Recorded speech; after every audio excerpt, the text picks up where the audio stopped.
deadly, and totally awesome. Needless to say, ninjas kick ass, and for good reasons too. They stalk people for days without being caught. They use some of the coolest weapons in the history of mankind, and of course, the only thing that could stop them was God. That's right, God. Little known fact, one of the major contributing factors that led to the downfall of the historical ninja was actually Christianity. Priests saw that ninjas' techniques were demonic and sinful, so they kicked out all official uses for the ninja stealth force.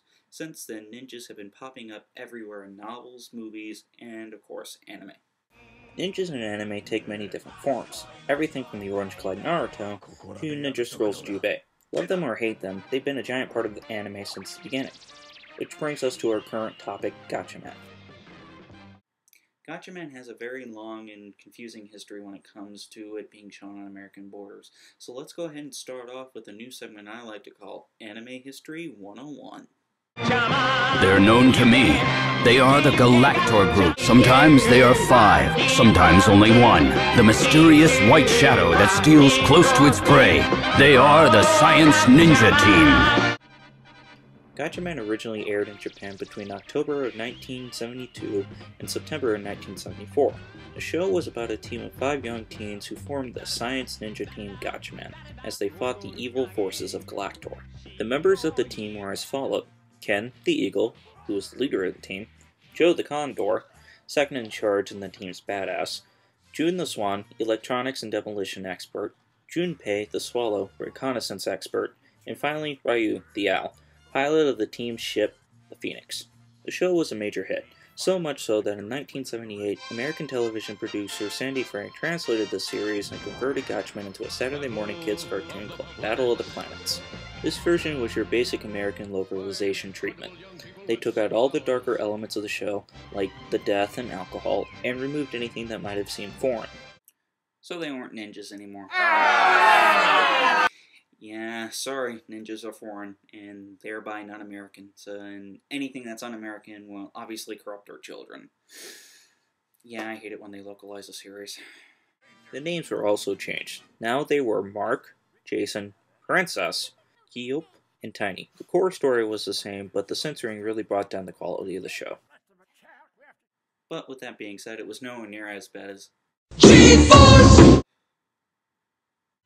This version was a rehash of Battle of the Planets that came out during 1986 on TBS by Sparkling Entertainment. Let me start off by saying that this version of the series is really insulting if you've seen any of the other previous versions. Just watch this opening. G-Force! 5 teenage champions. G-Force. Guardians of space. Fighting for good over evil. Fighting to defend planet Earth from deadly enemies from space. Enemies from space? Ugh. Ace Goodhart, leader of the team. Strong, vigilant, fearless as a hawk. Guarding the 4 young agents under his command.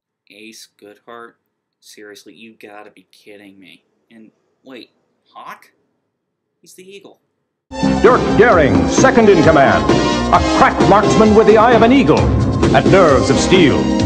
Dirk Daring? That's just lame. And he's the Eagle? Agatha June, flies like a dove, strikes like a falcon. Okay, Agatha June is a better name than Princess. A match for the strongest on the team. Whoa, wait, that scene was with Ken fighting, not June. Did this series have an editor at all? Hoodow, Hootie to his friends. Wow, his friends are assholes. Wisecracking navigator who flies the amazing rocket ship Phoenix and laughs at danger. Pee-wee, small and bold as a merlin, the tiniest hawk of them all. I know you guys know what's coming, but I can't help it. Sorry. These are the adventures of G-Force. 5 secret agents trained to fly like birds. Secret agents trained to fly like birds?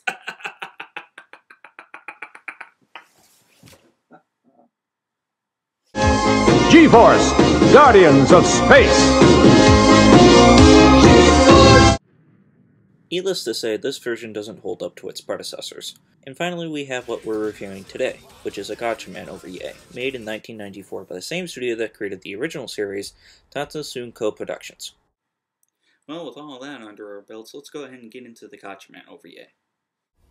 Okay, so we start off in the Ice Age where we see a shining orb smash into the Earth's surface. Nope, no foreshadowing here. Move along, citizen. We then cut 3 million years later, which just happens to be a time of human prosperity. Awesome. I love it when the world's at peace. It sets up an easier target. We are then treated to a couple of news clips, which all have to do with the president from a foreign country who has removed himself from the UN. Why? Well... For those who might have forgotten, Republic of Honduras President Kerry Bayoluk, who has been described among other things as the devil and the reincarnation of Hitler, turned 52 today. Sorry, that's just Fox News yapping their mouths again. Wait, I thought this was an age of human prosperity.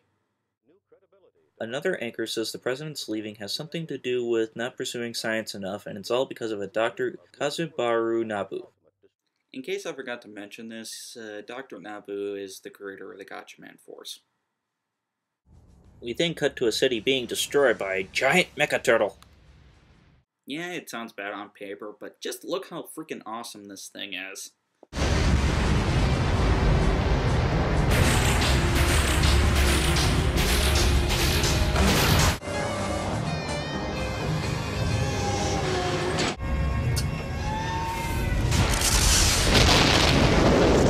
After the attack, we cut to the next day where the UN is having a conference about the recent attacks.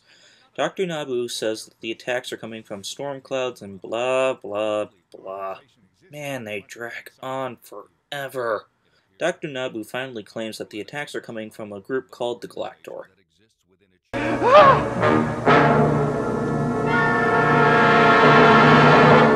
Next we cut to an airplane where another doctorate of science from the UN receives a phone call from the Galactor, forcing him to join them.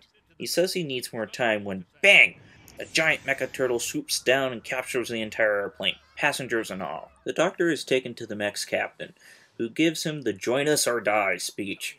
The doctor says he'll cooperate as long as the other passengers are let go. The captain lets them go and automatically destroys the airplane, killing everybody on board. Wow. These guys don't mess around, do they? The reason for killing everybody on board is because they saw the mech, which is now being called the Dragon King.